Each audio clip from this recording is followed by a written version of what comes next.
suffisamment de quoi nous nourrir. Nous pouvons dépasser même notre production. Malheureusement, par manque d'organisation, nous sommes encore obligés de tendre la main pour demander des aides alimentaires. It's October 1987, and at exactly 4:15 p.m., Thomas Sankara was in a meeting with his close advisor at the headquarters of the National Council of Revolution in Ouagadougou, Burkina Faso. And then the sound of gunfire shattered the room. Within seconds, soldiers stormed the building.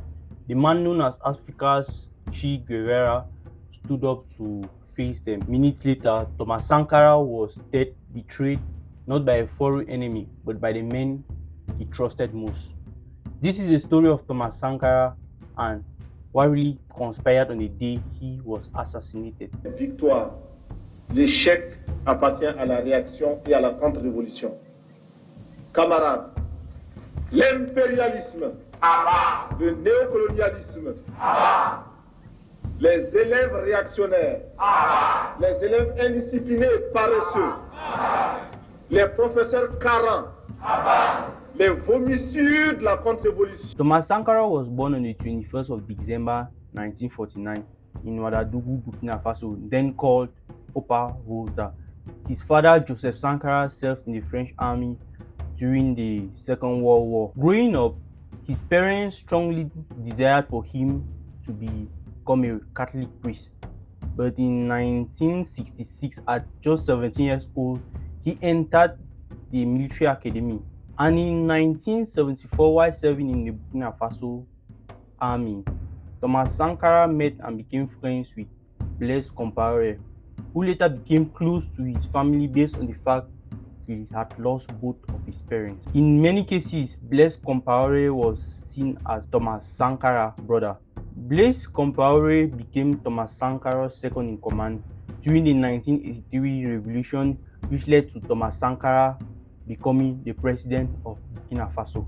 After Thomas Sankara became president in 1983, the first thing he did was change the country's name from Upper Volta to Burkina Faso, which means land of the upright people. And in a major public health achievement, Thomas Sankara and his administration vaccinated over 2.5 million children from meningitis and yellow fever within the space of 2 weeks.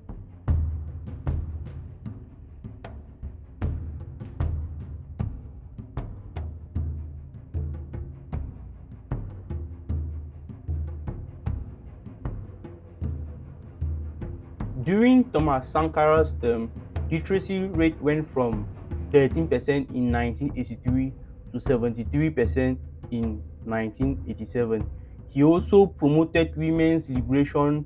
He spoke against forced marriages and polygamy. Aujourd'hui, nous allons faire l'exception.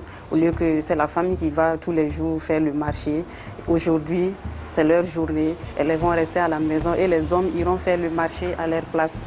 On a vu les hommes au marché acheter des tomates, des condiments et tout ce qu'il fallait pour la cuisine du jour. Et c'était bien, c'était bien. Se marrer, bon. Les hommes se plaisaient aussi. Les maris qui battent les femmes, les maris qui torturent les femmes, la patrie ou la mort. Thomas Sankara took a couple of decisions that raised questions within the government. Like, he refused to pay foreign debt. He claimed foreign debt was a Western trap.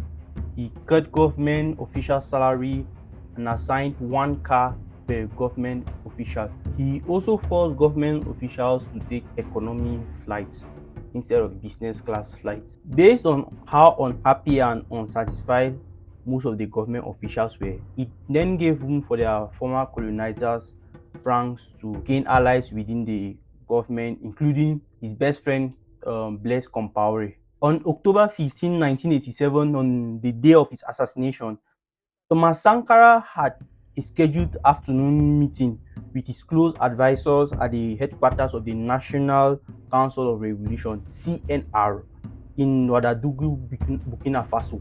The meeting began at around 4:15 p.m. to discuss the escalating internal crisis within the National Council of Revolution. Roughly 15 minutes into the meeting, Soldiers loyal to Blaise Compaoré arrived and opened fire, killing 2 guards outside before entering the room and killing 12 of Sankara's comrades alongside with Sankara himself. Blaise Compaoré then went on live radio that evening to announce Thomas Sankara's death. He said Thomas Sankara died of natural causes. Thomas Sankara's body was then hurriedly buried to avoid investigations. Blaise Compaoré then took power and ruled Burkina Faso for over 27 years. He stepped down in 2014 because of an uprising in Burkina Faso. And in 2021, he was charged and found guilty of the assassination of Thomas Sankara. Please, if you like videos like this, don't forget to like, subscribe, share, and turn on your post notification to get notified anytime I post a new video.